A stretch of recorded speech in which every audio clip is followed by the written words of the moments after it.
of us want to see that.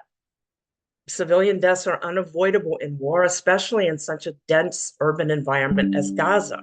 However, it's very hard to determine how many of those casualties were actually civilians, or whether they were terrorists dressed as civilians, or whether they were civilians doing the same things that Hamas terrorists do.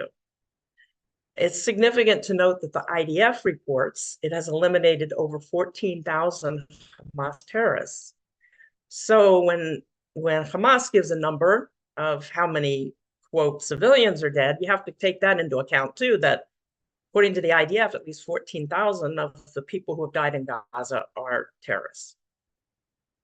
The truth is that the Israeli Defense Forces do everything they can to prevent civilian casualties through targeted attacks on terrorist sites and by warning civilians to leave areas about to be destroyed. In contrast, Hamas uses its own civilians as human shields to make it more difficult for the IDF to target their sites, because Hamas needs civilian deaths for their propaganda purposes. According to Major John Spencer, the chair of urban warfare studies at the Modern War Institute, he's a veteran of the Iraq War, and he is an eyewitness observer of the operations in Gaza. He says, quote, "The IDF has gone above and beyond what is traditionally required of armies in order to prevent civilian casualties." He noted, Israel has provided plenty of advance warning to civilians to evacuate cities where intense fighting against the terror group was about to begin, including calling and messaging residents, as well as dropping flyers and leaflets telling them to leave. There's another quote from him. "The IDF should be commended for its efforts to reduce civilian harm, not charged in an international court alongside Hamas leaders, particularly when compared to measures Hamas takes to increase civilian suffering in Gaza." The third blood libel is Israel has intentionally caused a famine and humanitarian crisis in Gaza. This lie, it's perpetrated by Hamas, has been completely disproved in recent weeks. The Famine Review Committee of the United Nations, that's significant, this is coming from the United Nations, the Famine Review Committee failed to find any evidence of a famine, according to a new report published on June 24th. Not only could a famine not be found for the time period preceding May of this year, but the report concluded that the committee was unable to endorse a famine classification for the projected period moving forward, which would go through this month, go through July.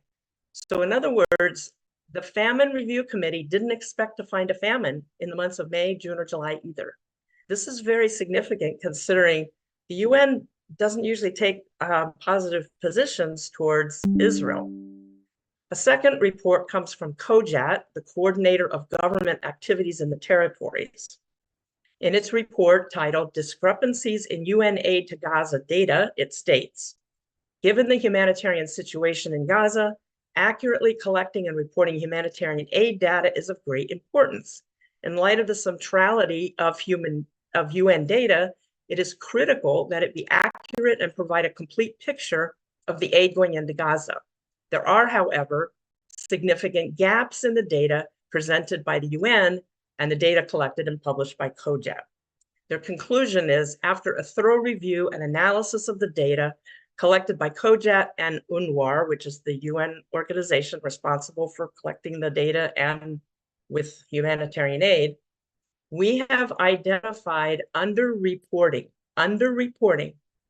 of over 8,000 trucks from the beginning of the war, with 4,880 missing trucks in the month of May alone.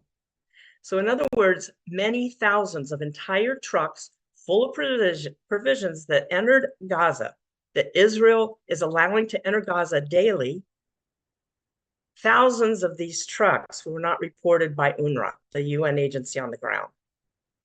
These findings have been more recently corroborated by another study conducted by the Institute for National Security Studies, INSS. Their report shows